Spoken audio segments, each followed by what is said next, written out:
नमस्कार, मैं हूं आपके साथ कविता थपलियाल और आप देख रहे हैं कंज्यूमर स्किंग।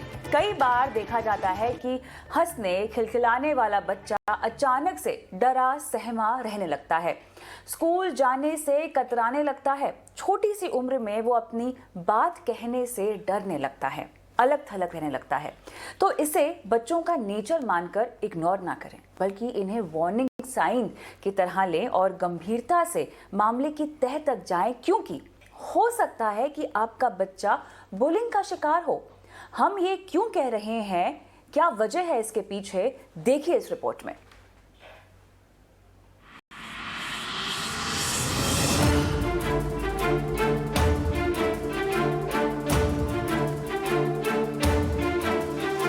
फरीदाबाद में हाल ही में 10वीं क्लास में पढ़ने वाली एक बच्ची ने 15वीं मंजिल से कूदकर आत्महत्या कर ली। बच्ची की मां का कहना है कि स्कूल में बच्चे उसे बुली करते थे। ये सिलसिला सालों से चल रहा था। स्कूल मैनेजमेंट से शिकायत करने के बावजूद कोई फायदा नहीं हुआ और आखिरकार परेशान होकर उस बच्ची ने अपनी जान ले ली। आखिरकार ये बुलिंग होती क्या है?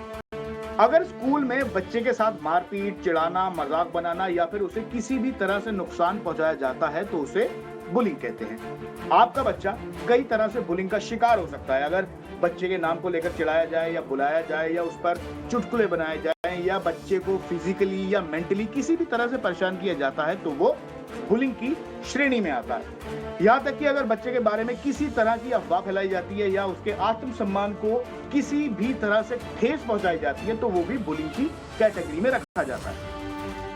स्कूल को बच्चों के लिए और अधिक सुरक्षित बनाने के लिए जरूरी है कि बुलिंग को गंभीरता से लिया जाए। किसी भी बच्चे की ओर अगर बुलिंग की शिकायत की जाती है तो स्कूल मैनेजमेंट को तुरंत कार्रवाई करनी चाहिए, लेकिन हमारे देश में होता है इसके उलट। इसे बच्चों के बीच का मामला कहकर पलड़ा झाड़ लिया जाता है, बिना ये सोचे समझे कि स्कूल के अंदर साथियों के ऐसे बर्ताव से बच्चे की मानसिक सेहत पर कैसा असर पड़ रहा है। कई बार साथी बच्चों का ये व्यवहार बच्चे के लिए इस कदर असहनीय होता है कि वो आत्महत्या जैसा कठोर कदम उठा लेते, जैसे कि फरीदाबाद में हुआ। फरीदाबाद के इस केस के बाद एक बार फिर से स्कूलों में बुलिंग का मामला तूल पकड़ने लगा है और इसके लिए सख्त कानून बनाने की मांग तेज होने लगी है। ऐसा नहीं है कि हमारे यहाँ बुलिंग को लेकर कोई नियम नहीं है, लेकिन इन नियमों का पालन अभी भी सख्ती से नहीं किया जाता है। सीबीएसई की गाइडलाइन के मुताबिक हर स्कूल में एक फुल टाइम काउंसलर होना चाहिए ताकि बच्चे उसे अपनी बात खुलकर बता सके, लेकिन 2014 में एसोचैम के सर्वे में महज 3% प्राइवेट स्कूलों में ही काउंसलर के होने की बात सामने आई थी। ऐसे में बुलिंग को लेकर स्कूलों का रवैया गंभीर सवाल खड़े करता है। ET नाउ स्वदेश। चलिए, तो खबर आपने देख ली है, लेकिन यहाँ पर हमारा सवाल बड़ा सीधा सा है। हम बुलिंग को गंभीरता से क्यों नहीं लेते? बुलिंग के लिए कौन जिम्मेदार है? बुलिंग खत्म करने में स्कूलों की क्या भूमिका है? क्या स्कूल अपनी जिम्मेदारी निभा रहे हैं? माता पिता के तौर पर क्या है हमारी जिम्मेदारी?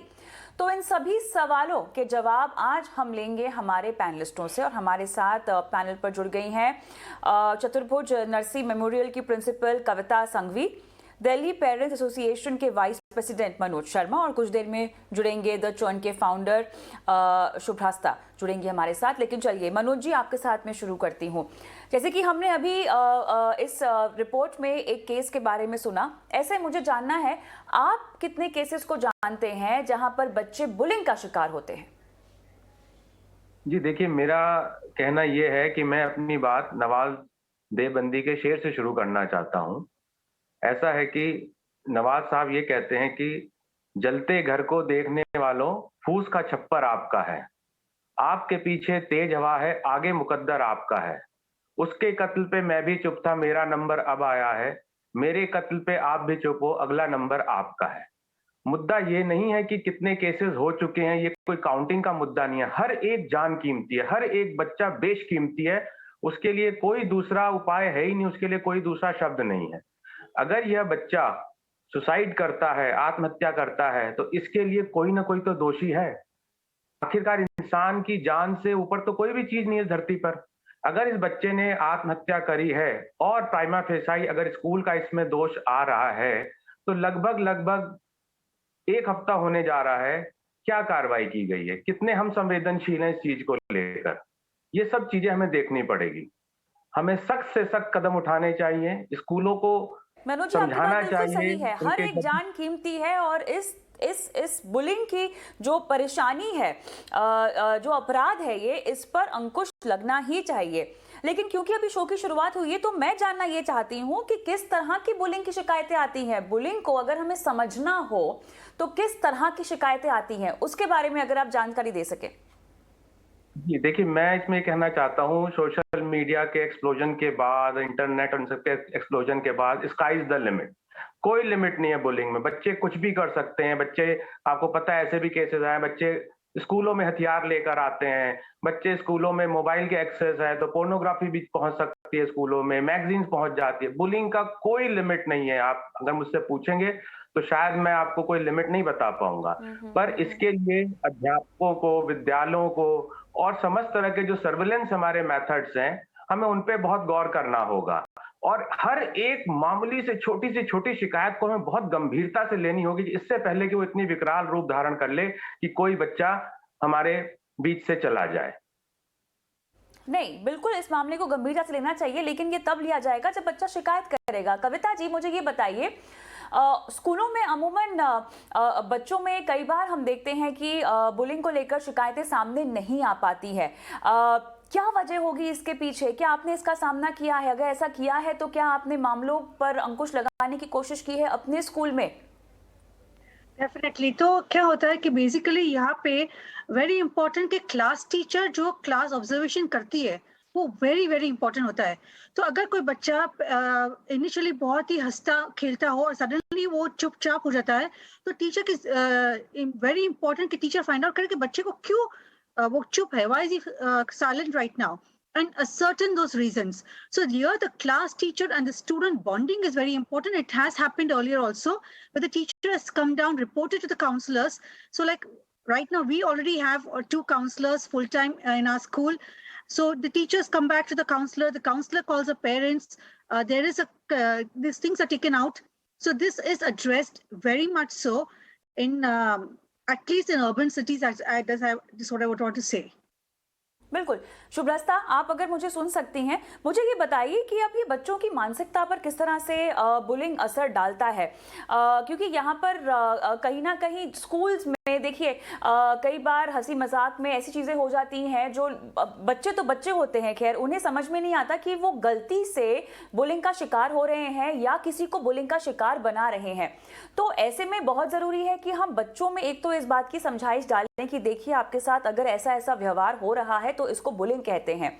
दूसरा, माता पिता को भी अपने बच्चों की इस तरह की शिकायत को हल्के में नहीं लेना चाहिए। ऐसा नहीं कि बच्चों का तो काम होता है हर चीज़ को पॉइंट आउट करना। अगर वो इस तरह की बात पॉइंट आउट कर भी रहे हैं, अपने पेरेंट्स के पास जाके शेयर कर भी रहे हैं, तो उनको हटाएं ना, उनको बिल्कुल भी दरकिनार ना करें, उनकी बात सुने। तो कैसे आइडेंटिफाई करें और कैसे हम ये समझाएं कि इस तरह की हरकतों को बुलिंग कहा जा सकता है? बच्चों में इस तरह की सीख हम कैसे डालें? मैं जनरली ग्राउंड अप पर्सपेक्टिव लेती हूँ, मैं जनरली रूरल पर्सपेक्टिव ज्यादा लेती हूँ, लेकिन आज मुझे लगता है कि थोड़ा सा मैं अर्बन पर्सपेक्टिव इस पे जरूर डालना चाहूंगी। जैसे जैसे हमारे शहरों में, वो छोटे शहर भी हो सकते हैं, बड़े शहर भी हो सकते हैं, महानगर भी हो सकते हैं, वहां पे जैसे जैसे पेरेंट्स अपने अपने प्रोफेशंस में एक्टिव होकर के बहुत आगे बढ़ते जा रहे हैं, तो एक बहुत और ये आवश्यक, ये नेसेसरी कंडीशन है आज का। जनरली एब्सेंटी पेरेंटिज्म एक बहुत बड़ा हमारे सामने बहुत बड़ी रियलिटी है हमारे समाज के सामने, जहां पे as parents I think we assume कि बच्चा अच्छे स्कूल में जा रहा है, बच्चा अच्छे लोगों की संगत में, और बच्चा अच्छे केयर की संगत में है। केयर का मतलब सिर्फ प्रोफेशनल केयर गिवर्स या केयर टेकर्स की बात मैं नहीं कर रही हूँ। बच्चा ग्रैंड पेरेंट्स के पास है या आसपास कैसे लोगों के पास है जो उनका ध्यान रख रहे हैं, तो कहीं ना कहीं एक निश्चिंतता का भाव होता है। मुझे लगता है इस चीज का फायदा जो साइकोलॉजिकल स्पेस है, उस साइकोलॉजिकल स्पेस में जो भी डिप्रेसिंग चीजें चलती हैं वो इसका बहुत गहरा असर डालती हैं। तो firstly I think more than anything else parents को इमोशनली अवेलेबल होना होगा अपने बच्चों के लिए। फिजिकली आप अवेलेबल ना भी हो सकें वर्क कमिटमेंट्स के कारण, लेकिन आजकल व्हाट्सएप, सोशल मीडिया, स्काइप, इतनी सारी टेक्नोलॉजी है, parents will have to be available for the children emotionally. Number 1। Number 2, ये जरूरी इसलिए है ताकि छोटी छोटी जो क्यूज अगर मिलती हैं कि बिहेवियरल पैटर्न्स में अगर दिखता है कि बच्चा परेशान है, अचानक से चुप हो गया, या बहुत ज्यादा बोलने लगा या अग्रेसिव हो गया, तो इन सारे बिहेवियरल पैटर्न्स को मुझे लगता है मैप किया जाना बहुत जरूरी है। एक चीज और है, स्कूल्स में अभी तक जो भी सिस्टम है काउंसलिंग का, कहने को तो वो बहुत ज्यादा गोपनीय होता है, लेकिन चूंकि वो बहुत क्लोजनेट फैमिली एनवायरनमेंट टाइप का भी होता है स्कूल में माहौल, तो कहीं ना कहीं गोपनीयता एक बड़ा प्रश्न है जिसको लेकर के बच्चे बहुत कंफर्टेबल फील नहीं करते जाकर के काउंसलर से बात करने के लिए।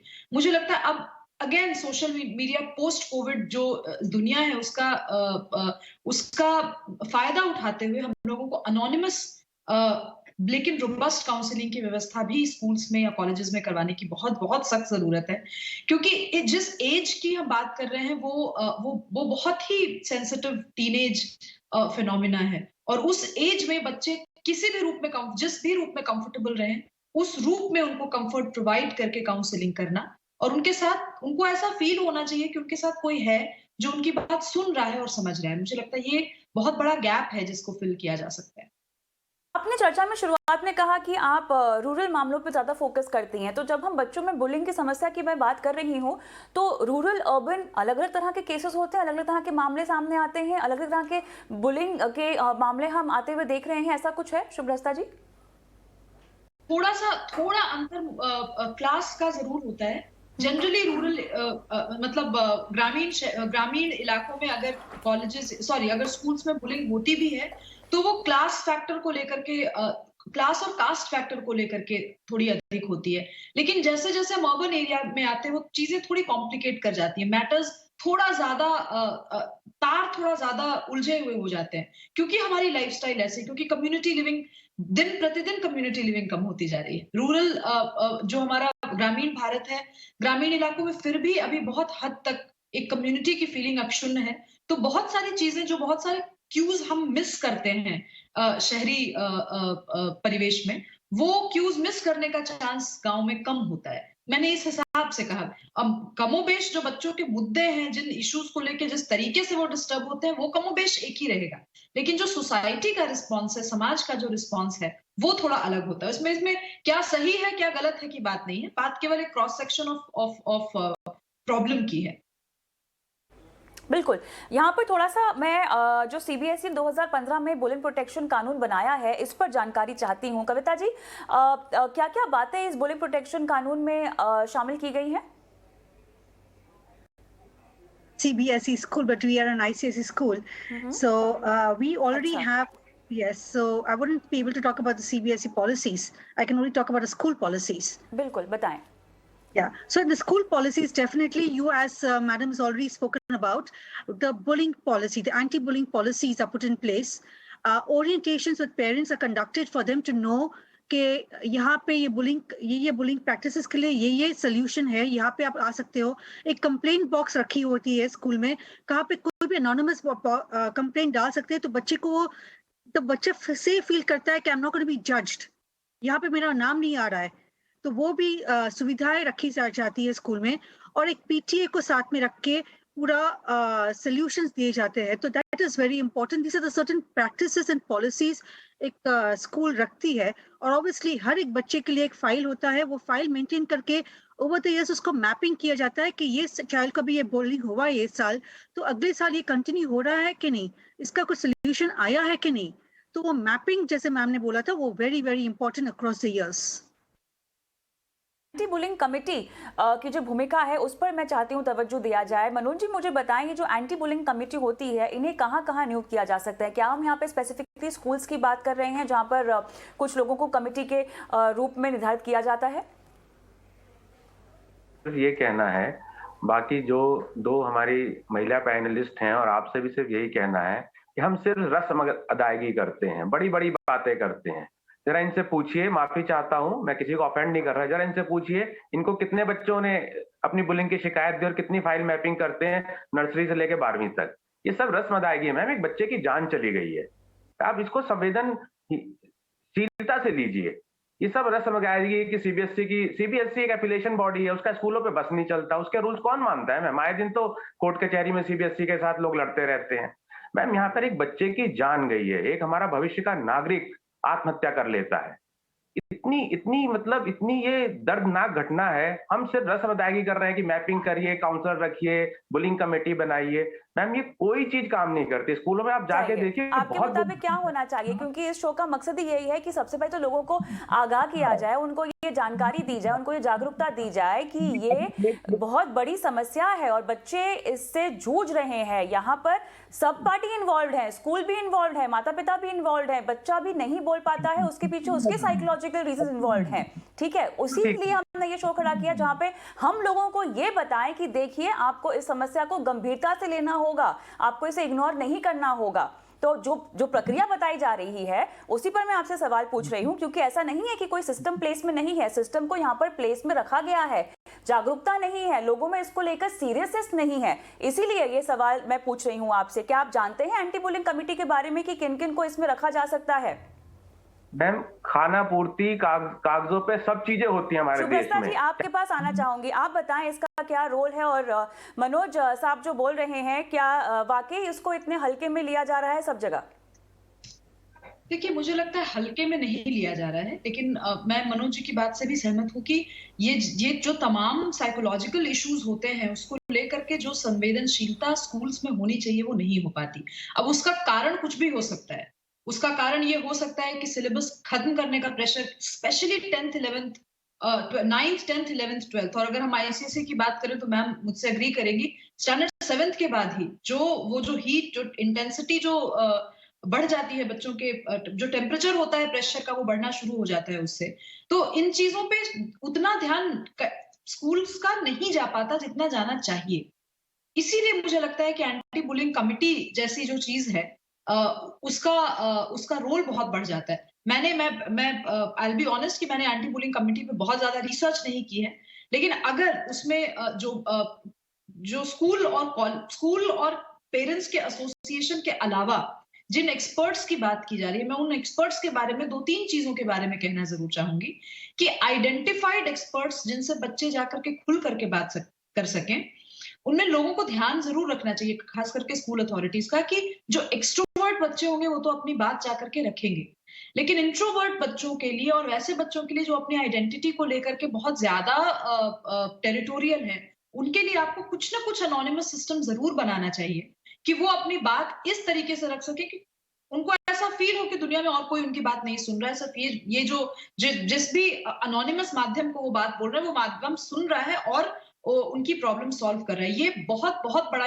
इशू है, क्योंकि देखिए आजकल जो बुलिंग के अलावा जो बहुत सारे इश्यूज बच्चे फेस कर रहे हैं, जिसकी वजह से बुलिंग और ज्यादा एग्रीवेट होती है, उसमें ये जो इमोशनल हार्मोनल टर्मोइल से सबका रोल है उसमें। तो इसलिए बहुत जरूरी है कि हर किसी को अपने लेवल पर इसके खिलाफ कदम उठाना होगा और कदम उठाने होंगे। मनोज जी, आप एक एसोसिएशन को रिप्रेजेंट करते हैं, इस तरह की शिकायतें आपके लिए तो नई नहीं होंगी और वाकई जिस मुद्दे पे हम बात कर रहे हैं वो काफी गंभीर है। आपके एसोसिएशन ने इसके खिलाफ क्या कदम उठाए हैं? क्या स्कूल्स में जाके आपने उनको कटघरे में खड़ा किया है और कहा है कि क्यों आपके पास कोई सिस्टम निर्धारित नहीं है? मैडम पहली बात तो मैं आपको बताऊं, स्कूल में घुसना ही बड़ा असंभव काम है। प्राइवेट स्कूल में तो शिक्षा अधिकारी नहीं घुस पाते मैम। मैं आपको, खैर उसको छोड़िए, उस मुद्दे को छोड़िए मैम। अगर इस केस की हम जो फरीदाबाद की घटना को अगर हम मद्देनजर रखें तो बताइए, पेरेंट उसी स्कूल में टीचर हैं, उन्होंने भी कंप्लेंट करी, बच्चे ने भी कंप्लेंट करी, अंततः क्या हुआ, बच्चे को जान से हाथ धोना पड़ा। तो ये सब कागजी किताबी बातें हैं, बुलिंग कमेटी, रूल बन गए, रेगुलेशन बन गए। बट मैं एक सुझाव देना चाहूंगा मैम, शायद हो सकता है, बोलिए। मैं सुझाव ये देना चाहूंगा और हमारी एसोसिएशन ये सुझाव देती है कि अब साइंस ने, आर्टिफिशियल इंटेलिजेंस ने, और मेरे ख्याल से उसी हिसाब से साइकोलॉजी और साइकेट्रिस्ट की अगर ये फील्ड है तो उसने भी काफी तरक्की कर ली है।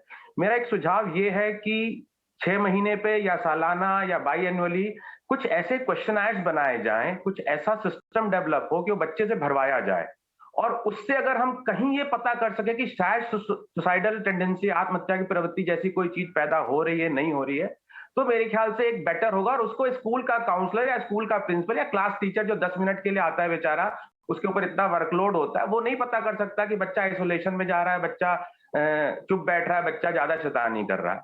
We need experts, hire expert. जान बचाना है मैम। यहाँ पर कोई पैरासीटामोल की गोली नहीं दे रही कि घर पे ले लूंगा मैं। एक बच्चा अगर सुसाइडल टेंडेंसी के जाल में फंसता जा रहा है, धंसता जा रहा है, तो हमें कुछ एक क्वेश्चन ऐसे बनाने चाहिए, होंगे कुछ टेस्ट, फिर हम उसको हायर लेवल पे ले जाके हम उसको काउंसलिंग करें, और वो हर बच्चे का सालाना या बाई एनुअली, या वो एक्सपर्ट्स बताएं कि ये किन किन टाइम इंटरवल पे बच्चों को जज करना चाहिए। 10वीं 12वीं के बच्चे, 8वीं के बच्चे, एडोलेसेंट बच्चों पे ज्यादा टेस्ट करना चाहिए, छोटे बच्चों को हम इसमें इग्नोर भी कर सकते हैं। कुछ इस टाइप का सिस्टम डेवलप करें तो शायद हम इसको ट्रैप कर सकें विद इन टाइम। सिस्टम निर्धारित होना चाहिए, वो आप बिल्कुल सही कह रहे हैं, काफी हद तक वो है भी, लेकिन वो अमल में नहीं आया जा रहा है। लेकिन कहीं ना कहीं बच्चों की बुलिंग होती है, ये बात तो बच्चों को भी तो समझ में आनी चाहिए ना। कविता जी, जो आपने सिस्टम अपने स्कूल में निर्धारित किया है, बच्चों को आप कैसे एजुकेट करते हैं, कैसे उन्हें समझाते हैं कि अगर ये हरकतें आपके खिलाफ हो रही हैं तो आपकी बुलिंग हो रही है और आपको शिकायत करनी है? तो यही मैं बोल रही हूँ कि स्टार्टिंग की ओरिएंटेशन होती है, तो पहले first of all parent orientation होती है, फिर स्टूडेंट्स की ओरिएंटेशन होती है, और वही पॉलिसी हम लोग अपने स्कूल डायरी में भी लिखते हैं। सेकंड मोस्ट इम्पोर्टेंट, जैसे वो अभी सर ने इतना कुछ कहा, it is diagnosing and all that, it is very very important. तो these conditions are how to map this out, how to find it out is very important, how the student will come to know about it. Second, I think is basically a counselor जो role है, तो counsellor का वही role है कि every class में जाके बताने का कि ये बुलिंग का है। अभी पास्ट 2 years हमारा ऑनलाइन क्लास हुआ था, फिजिकली हमने बच्चों को कभी देखा भी नहीं था ये 1.5 साल में, और तब साइबर क्राइम, साइबर बुलिंग ज्यादा हो रही थी। तब अपने पेरेंट्स के साथ बैठकर हमने ये फाइंड आउट किया है। तो पेरेंट्स ने आके हमें बताया है कि बच्चा पूरा दिन एडिक्टेड है गेम्स पर, पूरा दिन एडिक्टेड है यहाँ पे। This is the kind of scenario which is coming across. Instagram में किसी और का पिक्चर डाल रहा है और ऐसा कुछ पेजेस बना रहे हैं दूसरे बच्चे के लिए, वो ऐसे टाइप ऑफ बुलिंग हो रहा है। तो कभी कभी हम लोगों को भी पता नहीं चलता कि ऐसा new type of things have come across, because this 2 years have taught us new things. तो जब पता चलता है तो हमें भी that time we'll also learn, we call the people, we call the parents, we call the students, और फिर वो डिस्कशन होती है। तो ये 100% स्कूल अटेम्प्ट करता है, लेकिन एक अकेले नहीं हो सकता है स्कूल से, इसमें पेरेंट्स का पूरा सहयोग चाहिए, इसमें बच्चों को भी इन्वॉल्व करना है, सबको इन्वॉल्व करना है, कम्युनिटी के साथ इन्वॉल्व करना है। इसलिए एक्सपर्ट स्पीकर्स भी चाहिए, जैसे सर ने बोला, कैसे पता चलेगा कि ये बच्चा कुछ ऐसे टेंडेंसीज है।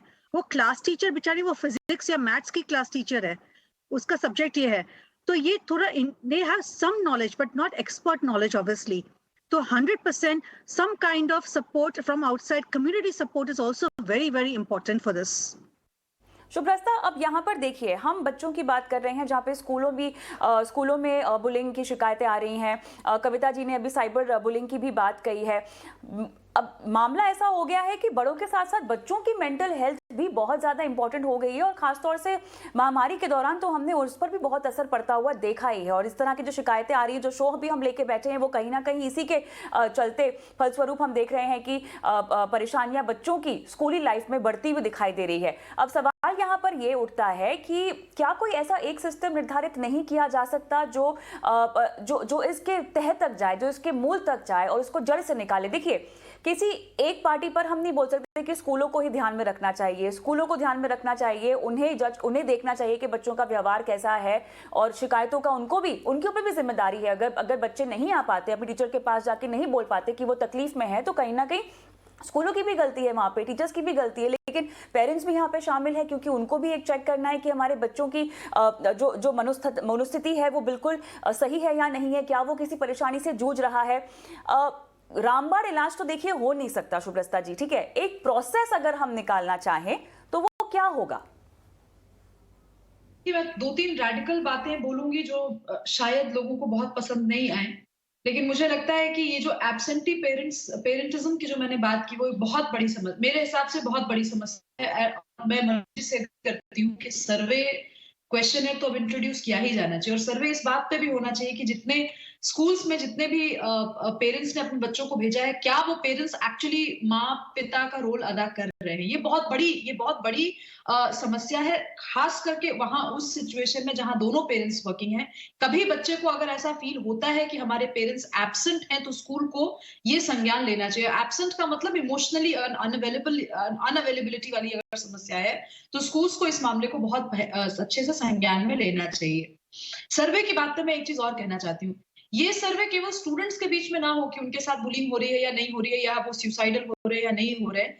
ये सर्वे क्वेश्चनर उनके पेरेंट्स को भी भरना चाहिए और इस तरीके से स्कूल्स का को एक मैप करके रखना चाहिए कि उनके साथ जो पेरेंट्स जुड़े हैं, जो फैमिली जुड़ी है, वो फैमिली अपने बच्चों को लेकर के कितनी सजग है। अब उन बच्चों की प्रॉब्लम्स अगर टीचर्स के पास भी होगी, स्कूल एडमिनिस्ट्रेशन के पास भी होगा, और अगर उनके पेरेंट्स के पास भी सेम प्रॉब्लम्स आइडेंटिफाइड होंगी, मतलब कहीं ना कहीं बच्चे की परवरिश जो दोनों तरफ से हो रही है, स्कूल्स की तरफ से और पेरेंट्स की तरफ से, उसमें तारतम्य है।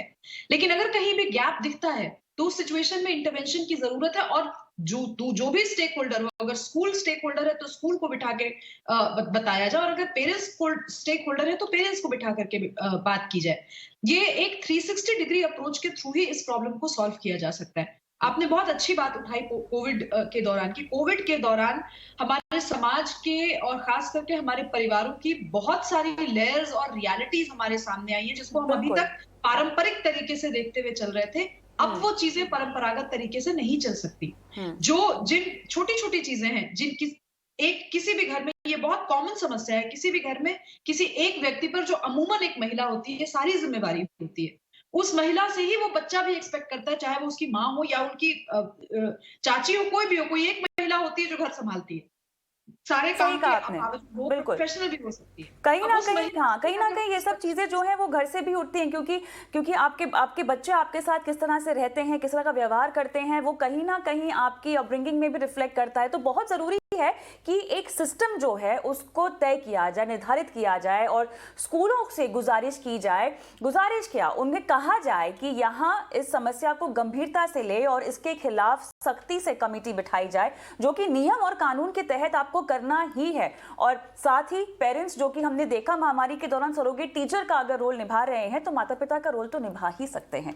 बहरहाल कविता जी, मनोज जी, शुभ्रस्ता जी, बहुत बहुत धन्यवाद आपका, आपने समय निकाला इस खास पेशकश के लिए। कंज्यूमरिस्ट किंग में मुझे भी आज के लिए इजाजत दें। नमस्कार।